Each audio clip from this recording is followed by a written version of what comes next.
So young brothers, man, that should, like, if you, especially new guys coming in, man, be more. Don't worry about no damn woman. Hey, the Lord will send you a woman when when the time is right. When the time is right, the Most High throw you a piece. Throw you a piece. A little snack. The Most High throw you a piece, man. If I can say this, Apostle, what the Apostle saying is true, because when we first came in, I would say for like the first 2-3 years, going to clubs and going out to bars and stuff, the Most High had that shut down, man. It was all about reading and studying and getting the fundamentals of this truth. Now, it's later on, going in 4, 5 years, 6 years, then we started, going back to a bar, a lounge, hang out, trying to go on a date. But for the first 3 years, through the Spirit, a lot of us brothers can attest to this. First 2-3 years, it was just study. I mean, you could go back and see it wasn't much understanding, but we were gaining knowledge. Brothers were studying. I remember studying seven scriptures a day. I mean, talking about remembering 7 scriptures a day. And back then, it wasn't just remember; it was remembering the codify and the whole scripture, being able to recite the whole Bible, because we were brand new. And our minds were clean, and that's the perfect time to really hunker and get the fundamentals of this truth. That's right, the fundamentals of this truth. Hey, that's when the most hell come on you too. When you first come in the truth, that's when you really catch hell. I'm talking about like in your life, your whole, if you had a so-called life, your shit falls apart. You had money, you had a car, your brothers, you knew, that's when Satan come at you. And you knew. If you got a job, man, a lot of brothers end up losing their jobs, had good jobs, was making money, you might have had a nice car, nice truck, your shit broke down. You might have had a woman, the woman left you. You lost your family and shit like that. You can't see your children. Yeah, can't see your kids. The woman took the kid and left. You in a cult. You in a crazy cult. I'm not. I don't want my kid in my hands. He's in a cult. He's in a cult. You know what I'm saying? All that crazy shit, man. Yeah, brothers have lost their families. That's why Yahweh Shad, the disciples want to know what we gonna get. That's right. He said, we have forsaken all and followed me. Hey, Peter had a wife. That's right. Y'all know that Peter was the Apostle Peter. He was married, had a woman and a family. He left this woman to follow Yahweh Shai. Now he went back, like Apostle Tahar broke down, after Yahweh Shai was crucified and ascended. He did go back to his wife eventually. But for a period, he stepped away from his old lady. Right, because when he was under Yahweh Shai, he was a disciple. He was a student. He was under Yahweh Shai was his tutor. And in the ancient world, your tutor, you woke up and he was basically your mentor. Everywhere your mentor went, you went with him. And that's the camp. Right, it's like camp. Right, ain't no women around in the camp. Right, so that's like what's going on now. Exactly. That's like what's going on now. That's right. You getting built up to where you become an apostle. That's when you're sent, and that's when you're sent. That's when you're able to. Scripture says what? Train up a child in the way he should go, and the end shall not depart from him. Which technically, really, all you brothers are apostles. Right. The word apostle only means sent forth. Right. Are y'all not sent forth? That's right. What we are here doing right now? We are here sent forth to do the work. So all you brothers are really technically apostles, disciples. You understand what I'm saying? It just means sent forth. Right. You see what I'm saying? We all here to do the work, man. We all striving for the same coin. Cause I'm not gonna get nothing. I'm not gonna get no more. Other than us that's doing the work, Lord will, we all here be of the elect. I'm not gonna get no more than what you gonna get. We're gonna get the kingdom. You're gonna rule. You're gonna have slaves. That's right. You're gonna have all the women. The notoriety in the kingdom of what? Like Ezra said, right? I marveled and I commended those that stood so stiffly for the word. That's right. You see what I'm saying? And what did Ezra see? He said he saw Yahweh Shai putting crowns on the men. Oh, that's heavy, boss. Bring this, please, Baba Bashar. Because that goes in right into what we talk about. Now I'm gonna start because that whole segment when Peter asked is he said, "What shall we get?" I'll read it, and it leads right into what you're talking about with the parable of the penny. Right? It says Matthew 19:27. Then answered Peter and said unto him, Behold, we have forsaken all and followed thee. What shall we have therefore? And Yahweh Shai said unto them, Verily I say unto you, that he which have followed me in the regeneration. The reincarnation. Right? When the son... Okay, Hocab Malone. And you dumbass, stupid, so-called Christians. The regeneration. Hocab Malone, what does regeneration mean? I mean, I wouldn't want to hear what his breakdown is for that. I wouldn't even want to hear what his breakdown is for that. I don't know. Because they can't tell you. Right. Because them so-called Christians can't tell you. That's right. They'll give you some other crazy breakdown. That means resurrection. Or no, they'll try to say resurrection. Yeah, that's what they'll say. They'll say, no, that means resurrection. Because the disciples, they died, so God is going to raise them back up. But wait a minute, if they died, didn't they go to heaven already? Right. Unless you're a Jehovah's Witness, because they don't believe in that. They believe when you died, you just dead. You have no consciousness. Yeah, absolutely. You're totally you're like a coma. That's it. Some Pharaoh shit. And then in the new order, they call it that. They call it the new order. In the new order, which is going to be a big giant botanical garden, right?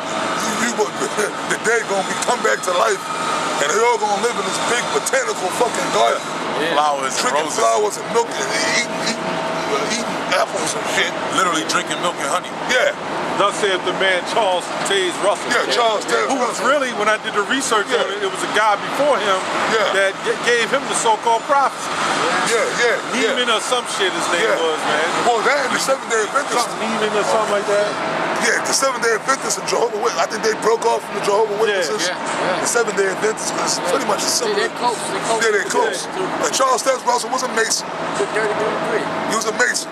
And then if you confront the Jehovah's Witnesses with that, they're gonna say, well, he was, but Jehovah woke up and basically, he repented and he came out of that. The Rothschilds funded them too. Of course the Rothschilds funded them. That was back in 1856. And they claimed that Jesus came down invisibly and pushed his word. Right around when Charles Russell was born. So he's actually saying he's the new Jesus. He was the new Messiah. Messiah. Now, if you know anything about masonry, when you take the oath to become a Mason, man, we used to be real deep into all this, man. We used to have the breakdowns of the whole thing, how they do it. The ceremony that you go through, like when they took the sword and they do like this, meaning that if you can't leave, there's no leaving. If you're a Mason for life. That's right. And if you try to leave or divulge the secrets, they put you to death. Blood in, blood out. Blood in, blood out, Blood in, blood out. They put you to death. And possibly if you look at his burial site, it's full of Masonic. Well, you talking about Charles? It's a They got that book, that Mason. It's not the Bible. That's why we did the video. Christianity is the highest form of witchcraft, man. If you want to alter people's minds, you use the scriptures, man. Anybody that's coming wayward or froward or perverse using these words is a witch. That's right. AKA a Mason in this society. That's right, man. That's right. You know? A lot of them so-called preachers in the church are Masons. Oh, yeah. Oh, hell yeah. Yeah, they're part of the nigga churches. The Boule, like Jesse Jackson, he's a Mason. Yeah. Al Sharpton is a fucking Mason. Martin Lucifer. Oh, he was a Mason. And that's why they killed him, man. Why do you think Martin Lucifer King got put to death? Because he said something he shouldn't have said, man. And he started to dabble into, because if you're a Boule member, you can't get funds outside of Esau. And he started getting funds from the Congo.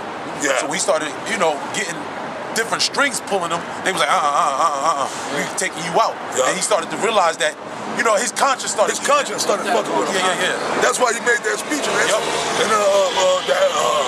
And the mountaintop speech. I'm sorry, Salazzo. And pretty much that was the speech that had him put to death. Right. It's amazing you say that, Apostle, because two individuals, and remember, it's the same similar type of speech that JFK had made. I was watching that this morning. I was watching, you know what? I came up on my phone. I was watching that on my phone. On YouTube, they give you different videos. And this is the speech that killed JFK. And I sat and checked it out. And that dude, man, they put him to death because he was talking buku shit. He started feeling himself, man. Talking about Kennedy. He said, look, man, basically he was basically coming out and saying, look, we ain't gonna let the Illuminati pull the wool over the people's eyes. Absolutely. We feel like basically, man, look, in other words, he was telling the Illuminati, basically y'all ain't gonna be running shit. Y'all not gonna be lying to the people. We gonna tell the people the truth. You gotta check it out, man. He was talking about the Federal Reserve too. Yeah, he was trying to bring back the gold standard. Which is the same thing Abraham Lincoln was trying to do. Which is the same thing. Oh yeah. If you had to get a chance, prove that's not reincarnation. Because when you go into the details of between JFK and Abe Lincoln, that come on, man. Matter of JFK, one real quick. JFK died in a Lincoln. And then Abraham Lincoln died in the Kennedy hotel. Opera? It's right there. It was a hotel. It was a hotel. It was a hotel right across the street. Yeah, it was a hotel. It was a hotel across the street named Kennedy or something like that. That was the name of the thing. Everything went together. The secretaries, the names. It's right across the street from the fucking theater where he killed us. Right. I forgot the name of the theater. Ford's Theater. Ford's. Ford's Theater. Ford. That's on U Street in D.C. Because they shot his ass in Ford's Theater. He they carried his ass out of there. I guess they were trying to.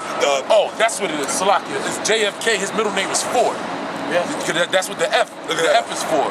So he died in Ford's Theater, which is his name, and then also too, JFK died in a Lincoln. Come on, man. Well, that's reincarnation. That's something basic. Your man Jordan Maxwell, he went all into it, man. And people sitting there laughing, and he got a serious face, like, motherfucker, this is real. Like this didn't happen just in coincidence, if you will. The elites deal with that witchcraft. That's witchcraft, man. That's high witchcraft. They knew who he was, they knew what he was going to do, and they served his ass. They served him. They knew it. They killed him. They put him to death. Okay. And that's that, man. And he got shot in the head again. Straight up. Both times he got his head. Both times he got his head blown. They can talk to them demons. Them demons know them. Oh yeah. They know the spiritual world. The demons know the spiritual world. They know our spirits. They know if you. The demons know if you of the elect before you do. You know. I'm gonna say something else too. A lot of brothers, if you was to talk to your mother or father, your mother. I've heard stories, and I can attest to it myself. Your mother, Satan tried to take you out before you was born. Oh, hell yeah. Satan tried to take you out before you was born. Something happened when your mother said you almost died at birth, or your mother almost got into an accident, or had a near-death experience. If I can say this, because most of us up here are the firstborn.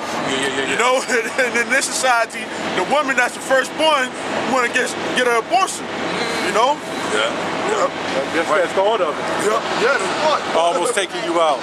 If your mother young. Or thought about it, because the most, what they say, the most unsafest place for a black man is inside the black woman's womb. Today my birthday, you know, that don't mean nothing. No, I'm just. But today my birthday. You recognize. You recognize there's nothing wrong with that. I mean, go have a drink. Before we go back to the scriptures, I just want to say, and always remember this. Remember this. The reason why we don't celebrate birthdays is because people say birthday, but the day that you was born would never. That was one day. It's not the same day. The day today is similar, but you were born in a certain day and time of year, and the fact that year would never come back, then you can't celebrate it. The celebration of your birth is when you come out of your womb. Other than that, you should be shutting out. You recognize that at the count of how many years you've been on earth. This is nothing to celebrate because it's not the same day. That day is gone. Unless you're a baby, you can say, hey, light the candles and shit to celebrate. You don't know shit. This world too. That's another thing of this world, man. It's a worldly. That's a worldly thing. That's all it is, man. It's just like, I mean, like the brother, you can acknowledge it and say, hey, well, if anything, you can say, well, look, water to the Most High for allowing me to live another day. But then, brother, in this hell, man, it ain't really nothing to celebrate. This is Ecclesiastes 7:1. It ain't really nothing to celebrate, man. Shit, another day of getting a foot up your ass by Esau. Another day the nigga woman putting the hell on you. That's right. Another day we gotta breathe in GMO air. This is Ecclesiastes 7:1. A good name is better than precious ointment, and the day of death than the day of one's birth. That's right. Yeah, man. So that's why I said that earlier. You know, Job cursed the day he was born because of the affliction. Yeah, man. You know, and plus on top of that, when you're born from your mother's womb, the scripture said that you're born into sin. You know, in the spiritual world, when we was in the spiritual world, we were in perfection. We were at ease. You know, as soon as we touch this earth, it's just why you think you crying? Yeah. You know, besides the lights hitting you and everything, because you like, damn, I'm in the hellhole, man. That's another reason.